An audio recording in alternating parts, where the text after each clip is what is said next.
Tamil Nadu assembly ఎన్నికలు ఉత్కంఠను రేపుతూ ఉన్నాయి. ఓవైపు అధికార డిఎంకే మళ్లీ అధికారంలోకి వచ్చేందుకు సర్వశక్తులు ఒట్టుతోంది. మరొకవైపు అన్నా డిఎంకే బీజేపీ కూటమి ఈసారి ఎలాగైనా డిఎంకేను గద్దెదింపి అధికార పీఠాన్ని చేజెక్కించుకోవాలని విశ్వ ప్రయత్నాలు చేస్తోంది. అయితే డిఎంకేతో నేరుగా తలపడేందుకు అన్నా డిఎంకే భయపడుతోందని ఆ పార్టీ పోటీ చేస్తున్న స్థానాలను బట్టి చూస్తే స్పష్టమవుతోంది.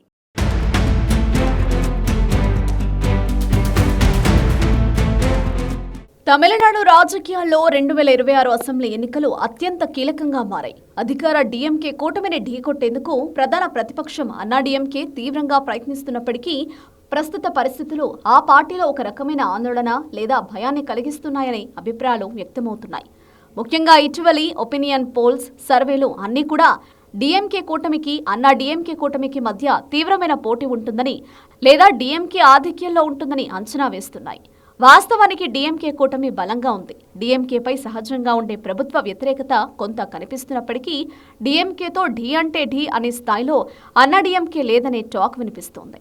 అందుకే డీఎంకే అభ్యర్థులతో నేరుగా తలపడేందుకు అన్నా డీఎంకే కొంత వెనకడుగు వేస్తున్నట్లు కనిపిస్తోంది. డీఎంకేను గద్దె దింపడమే లక్ష్యంగా చాలా కాలంగా తీవ్ర కసరత్తు చేస్తున్న అన్నా డీఎంకే సీట్ల పంపకాల్లో ఆచితూచి అడుగులేసింది. అన్నా డీఎంకేకు సవాలుగా మారిన స్థానాల్లో కూటమి పార్టీలకు సీట్లను కేటాయించింది.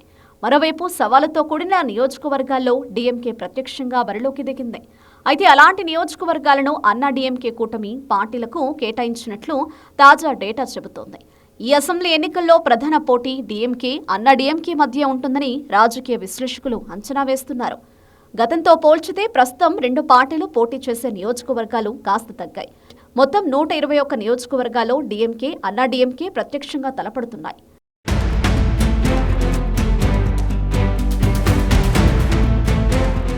పార్టీ అంచనాల ప్రకారం ఎక్కడ డీఎంకేకు బలం తక్కువగా ఉందో, ఎక్కడ తీవ్ర పోటీ ఉంటుందో ఆయా నియోజకవర్గాల్లో డీఎంకే తన అభ్యర్థులను బరిలోకి దించింది.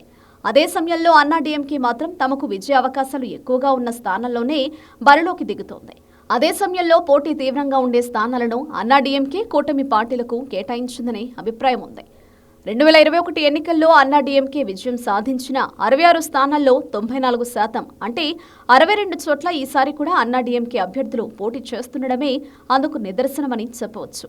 అయితే డీఎంకే 2021లో గెలిచిన 133 స్థానాల్లో 89% అంటే 119 చోట్ల తన అభ్యర్థులను నిలిపింది. అన్నా డీఎంకేలో ఆందోళనకు దారితీస్తున్న ప్రధాన కారణాల్లో పలు అంశాలను పరిశీలిస్తే బలమైన నాయకత్వ కొరత, కొత్త పార్టీల ఎంట్రీతో ఓట్ల చీలిక, డీఎంకే సంక్షేమ పథకాలు, కూటమి బలం, అంతర్గత కక్షలు, బీజేపీతో పొత్తుపై సందేహాలు, పశ్చిమ బెల్టులో పట్టు కోసం డీఎంకే వ్యూహం వంటి అంశాలు కనిపిస్తున్నాయి.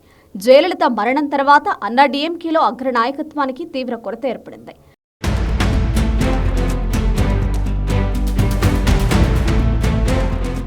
ఎడప్పాడి పళనిస్వామి పార్టీని నిలబెట్టేందుకు ప్రయత్నిస్తున్న జయలలిత స్థాయి ప్రజాకర్షణ పార్టీపై పట్టు సాధించడంలో మాత్రం పళనిస్వామి వెనుకబడ్డారు. అంతేకాదు అన్నా డీఎంకే పార్టీలో అంతర్గత విభేదాలు, ఓ పన్నీర్సెల్వం వంటి నాయకులు బయటకు వెళ్లడం పార్టీ బలాన్ని తగ్గించింది. నటుడు విజయ్ కొత్త పార్టీ తమిళగ వెట్రి కళగం 2026 అసెంబ్లీ ఎన్నికల్లో పోటీ చేస్తుండడం అన్నా డీఎంకేకు పెద్ద తలనొప్పిగా మారింది. విజయ్ పార్టీ ప్రధానంగా యువత, నగర ఓటర్లను ఆకర్షించే అవకాశం ఉంది. ఇది అన్నా డీఎంకే ఓటు బ్యాంకుకు చిల్లులు పెట్టవచ్చని రాజకీయ విశ్లేషణలు చెబుతున్నాయి. ఇక స్టాలిన్ నాయకత్వంలోని డీఎంకే ద్రవిడియన్ మోడల్ పాలనతో బలంగా ఉంది. మహిళలకు ఉచిత బస్సు ప్రయాణం, నెలవారీ సాయం, పాఠశాలల్లో అల్పాహారం వంటి పథకాలు ప్రజల్లో ముఖ్యంగా మహిళల్లో డీఎంకే పార్టీకి మంచి పట్టునిచ్చాయి. డీఎంకే కూటమి కూడా స్థిరంగా ఉంది. మరోవైపు బీజేపీతో పొత్తు పెట్టుకోవడం అన్నా డీఎంకేలోని ఒక వర్గానికి ఇష్టం లేదని గుసగుసలు వినిపిస్తున్నాయి. అన్నా డీఎంకే బీజేపీ పొత్తుతో వెళుతున్నా క్షేత్రస్థాయిలో ఆ పొత్తు ఎంతవరకు కలిసి పనిచేస్తుందనే దానిపై సందేహాలున్నాయి. 2021లో కూడా అన్నా డీఎంకే బీజేపీ కూటమి అధికారంలోకి రాలేకపోవడం, ఇప్పుడు ఆ వ్యతిరేకత ఇంకా కొనసాగుతుందనే ఆందోళన ఉంది. ఇక కోయంబత్తూరు, సేలం వంటి పశ్చిమ తమిళనాడు ప్రాంతాలు అన్నా డీఎంకేకు కంచుకోట. కానీ డీఎంకే ఈసారి ఆ కోటను బద్దలు కొట్టేందుకు ముఖ్యంగా సెంథిల్ బాలాజీ వంటి నాయకులను ఉపయోగించి ఆ ప్రాంతాల్లో తన పట్టును పెంచుకుంటోంది.